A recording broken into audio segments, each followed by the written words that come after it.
Bonjour, nous vous remercions pour l'honneur que vous faites d'avoir accepté de juger notre travail intitulé Protéines alternatives, réalisé par moi, Maneri Arwa et Fnina Firas. Notre plan est réparti comme suit. Nous commençons tout d'abord par la définition et contexte du projet. La partie suivante sera consacrée pour la problématique. Nous enchaînons avec la solution proposée, puis les objectifs et on va finir par le dataset. Définition et contexte du projet. Entre 250 et 600 milliards d'aliments ont été abattus pour l'alimentation en 2017 dans le monde. En contrepartie, nul ne peut nier que nous devons répondre à notre demande croissante de protéines. Dans ce contexte, s'inscrit le projet exposé dans la présente présentation qui consiste à jeter la lumière sur la protéine alternative, viande cultivée. La problématique. Alors, la demande de viande continuera d'augmenter en flèche, alors que la population mondiale atteindra 10 milliards d'habitants.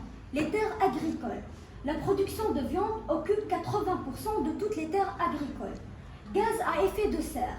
La production de viande contribue à environ un cinquième de tous les gaz à effet de serre produits par l'homme. Nos animaux. L'abattage des animaux cause des dommages dévastateurs à notre planète. Et enfin, les antibiotiques. Les antibiotiques stimulent la croissance chez les animaux d'élevage, mais ce n'est pas très sain pour l'homme. La solution proposée, notre but, c'est de repenser le processus, pas le comportement. Les gens aiment la viande et l'ont toujours aimé. Le problème, c'est comment c'est fait.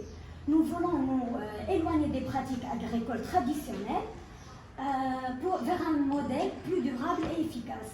Notre but est de façonner un produit irrésistible. Nous voulons simplifier les choses. Il suffit de remplacer la viande par la viande.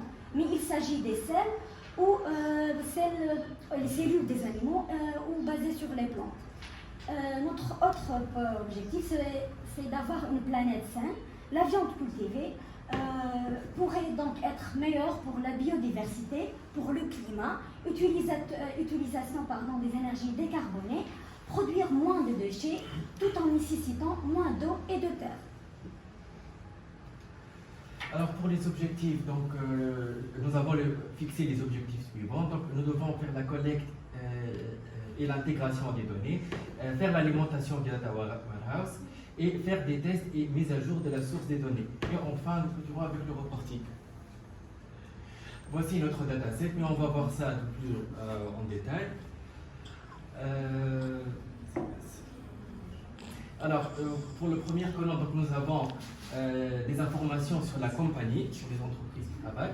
Donc, on va avoir une brève description des compagnies intéressées par les protéines alternatives.